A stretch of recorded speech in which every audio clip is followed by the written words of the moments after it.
بسم اللہ الرحمن الرحیم الحمد للہ وکفى وسلام علی عباده الذین اصطفى اما بعد۔ یہ محرم الحرام کا مہینہ بڑا ہی بابرکت اور بڑا ہی عظمت والا مہینہ ہے۔ اللہ رب العالمین اس مہینے کی شان میں ارشاد فرماتا ہے، ان عدۃ الشہور عند اللہ 12 شہرا فی کتاب اللہ یوم خلق السماوات والارض منها 4 حرم۔ بے شک اللہ رب العالمین کے ہاں مہینوں کی تعداد 12 ہے۔ جب سے اللہ رب العالمین نے اس زمین اور آسمان کو پیدا فرمایا، تو یہاں پر ایک بات اور سمجھنے والی ہے کہ محرم الحرام کا مہینہ، اس کی عظمت، اس کی شان، اس کا مقام کسی خاص واقعے سے کوئی تعلق نہیں ہے، بلکہ منہا 4 حرم۔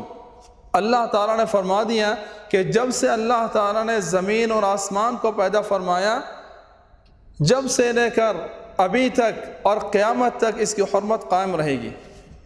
تو اس کا تعلق کسی واقعے سے، کسی احداث سے نہیں ہے، بلکہ اس کی حرمت جب سے اللہ تعالیٰ نے زمین اور آسمان کو پیدا فرمایا جب سے ہے۔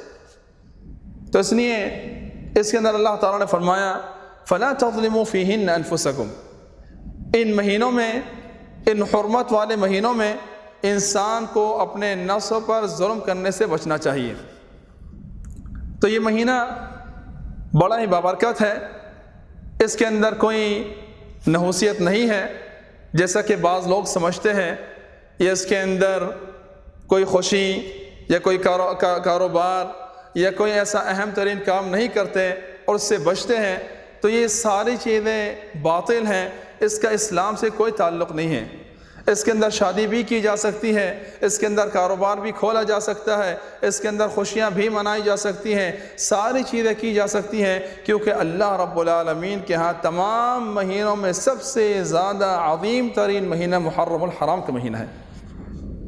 تو میرے بھائیوں، یہ 4 حرمت والے مہینے ذوالقعدہ، ذوالحجہ اور محرم الحرام اور رجب کا مہینہ ہے۔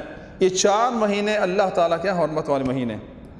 ویسے عمومی طور پر تو انسان کو پورے 12 مہینوں میں گناہ سے بچنا چاہیے، لیکن 4 مہینوں میں خصوصی طور پر اللہ رب العالمین نے اس کا حکم فرمایا ہے، تو انسان کو بچنا چاہیے۔ اللہ رب العالمین ہم سب کو اچھے انداز میں اس سے فائدہ اٹھانے کی توفیق عطا فرمائے، اس کی حرمت اور اس کی تعظیم کرنے کی توفیق عطا فرمائے، اور اللہ رب العالمین تمام بدعات سے بچنے کی توفیق عطا فرمائے۔ وصلی اللہ علی نبینا محمد وعلی آلہ وصحبہ وسلم۔